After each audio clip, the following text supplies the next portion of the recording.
Chapter 1 states of matter and phase changes. हमारा topic है allotropic forms of substances. Definition read करते हैं।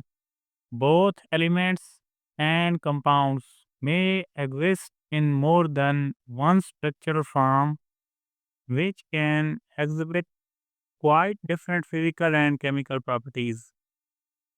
Elements का एक से ज़्यादा स्ट्रक्चरल फॉर्म में पाया जाना जो कि मुख्तलिफ फिजिकल और केमिकल प्रॉपर्टीज रखते हों एलोट्रॉप्स कहलाता है। These forms are called allotropic forms and phenomena is called allotropy। Element oxygen exists in two allotropic forms, namely oxygen O2 and ozone O3। यहाँ पे एग्जाम्पल सबसे पहली जो है वो ऑक्सीजन की दी गई है, नीचे स्ट्रक्चर ड्रा किया है। आप देख सकते हैं यहाँ पे ऑक्सीजन एटम में डबल बॉन्ड है, यानी ये O2 ऑक्सीजन गैस की फॉर्म में है, जबकि साथ ही दूसरा स्ट्रक्चर है ओजोन गैस का। ये यहाँ पे 3 ऑक्सीजन बॉन्ड किए हुए हैं, लेकिन ये दोनों इनका फिजिकल स्टेट जो है गैस है। ऑक्सीजन O2 की फॉर्म में भी गैस है और ओजोन की फॉर्म में भी गैस है।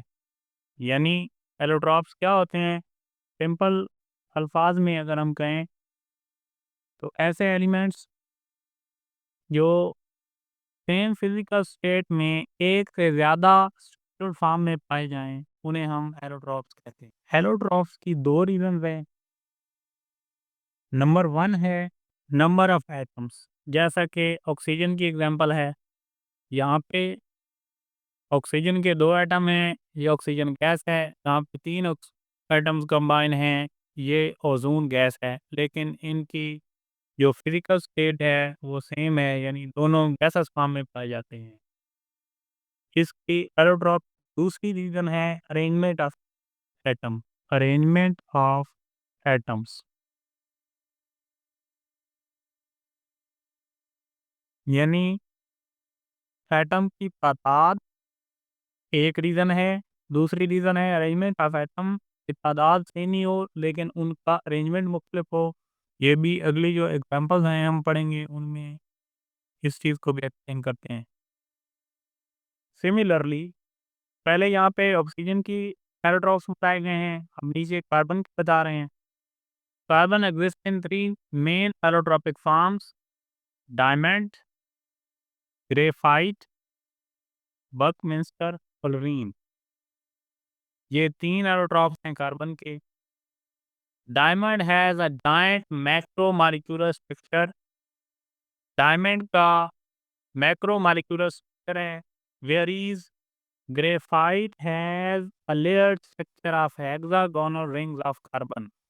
जबकि ग्रेफाइट का हेक्सागोनल रिंग्स हैं कार्बन के, यानी 6 कार्बन आपस में बॉन्ड हैं और उनकी हेक्सागोनल पैटर्न में ग्रेफाइट पाया जाता है।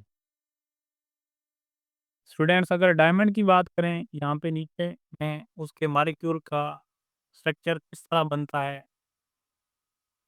4 कार्बन एटम्स जो हैं, हर एक कार्बन 4 कार्बन एटम से बॉन्ड बनाए हुए होता है। जिस तरह ये आपको सिंपल सा स्ट्रक्चर बना कर दिया है, ये डायमंड के मॉलिक्यूल का स्ट्रक्चर है। यानी इसी तरह ये अगले जो कार्बन एटम्स हैं इनके साथ भी आगे 4 कार्बन एटम जुड़े हुए होंगे। ये है डायमंड का स्ट्रक्चर। स्टूडेंट्स आपको बताते चलें, जितने भी एलिमेंट्स हैं उनमें सबसे हार्ड जो है वो डायमंड है। इसी तरह ग्रेफाइट का स्ट्रक्चर है, 6 कार्बन एटम आपस में बॉन्ड होते हैं। ये भी यहाँ पे हम ड्रा कर देते हैं।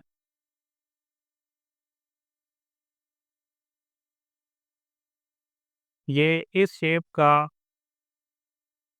जो है हेक्सागोनल रिंग होता है ग्रेफाइट का। नेक्स्ट है बक मिस्टर फ्लोरीन C60। जिन्हें हम बकीबाज भी कहते हैं, कंसिस्ट ऑफ स्फेयर्स। इनकी शेप जो है वो स्फेयर्स होती है, made of atoms arranged in pentagons and hexagons. इसके एटम्स जो हैं वो पेंटागॉन और हेक्सागॉन के अरेंजमेंट में होते हैं, यानी इसमें राउंड अबाउट 10 पेंटागॉन्स होते हैं और 20 जो हैं वो हेक्सागॉन्स होते हैं एक मॉलिक्यूल में। Fullerenes are stable at high temperature and high pressure. Being covalent in nature, they are soluble in organic solvents. ये organic solvent में dissolve हो जाते हैं। The fullerene structure is unique in that molecule is not charged, has no boundaries and has no unpaired electron. इसके molecule में कोई unpaired electron नहीं होते क्योंकि ये सफ़ेयर्स हैं, इसलिए इसकी कोई बाउंड्रीज भी नहीं होती। They have cage like structure. Fullerene C60 has a low melting point. इसका मेल्टिंग पॉइंट लो है। It is soft and can not conduct electricity. ये सॉफ्ट होता है और इलेक्ट्रिसिटी कंडक्ट नहीं कर सकता। Element sulphur also exist in two crystalline allotropic forms. Sulphur भी दो फॉर्म्स में पाया जाता है, for example rhombic and monoclinic. The former is more stable than the latter. पहले वाला ज़्यादा स्टेबल है, यानी रोम्बिक। तो स्टूडेंट्स, हमने बात की थी नंबर ऑफ एटम्स की। एक रीज़न ये है कि एरोट्रॉप्स के नंबर ऑफ एटम्स मुख्तलिफ होते हैं, जैसे ऑक्सीजन के एरोट्रॉप्स हैं। ऑक्सीजन गैस में 2 एटम्स आपस में बांड बनाए हुए हैं, जबकि ओजोन में 3 आपस में बांड बनाए हुए हैं। इसी तरह दूसरी बात थी अरेंजमेंट ऑफ एटम्स की। यहाँ पे हम सल्फ़र की एग्जांपल ले लेते हैं। सल्फ़र के मॉलिक्यूल में 8 एटम्स हैं। यहाँ पे जो सल्फ़र के एरोटॉप्स बताए गए हैं रोम्बिक और मोनोक्लिनिक, तो उसमें एटम्स की तादाद में फ़र्क नहीं आता। जैसे यहाँ पे ऑक्सीजन में O2 और O3 नंबर ऑफ एटम्स में फ़र्क आया है, सल्फ़र के एटम्स में फ़र्क नहीं आता, लेकिन उसकी फॉर्म चेंज हो जाती है रोम्बिक से मोनोक्लिनिक, और इसमें अरेंजमेंट ऑफ एटम मुख्तलिफ हो जाता है। 96 सेल्सियस से जब टेम्परेचर अप होगा तो रोम्बिक फॉर्म जो है वो मोनोक्लिनिक में चेंज हो जाएगी। नीचे यहाँ पे कुछ एग्जांपल्स दिखाई गई हैं। ग्रेफीन का स्ट्रक्चर है, डायमंड का स्ट्रक्चर है, बकमिस्टर फुलरीन है, ग्रेफाइट। ये नीचे सल्फ़र की रोम्बिक फॉर्म है और टेम्परेचर के बाद ये मोनोक्लिनिक फॉर्म है।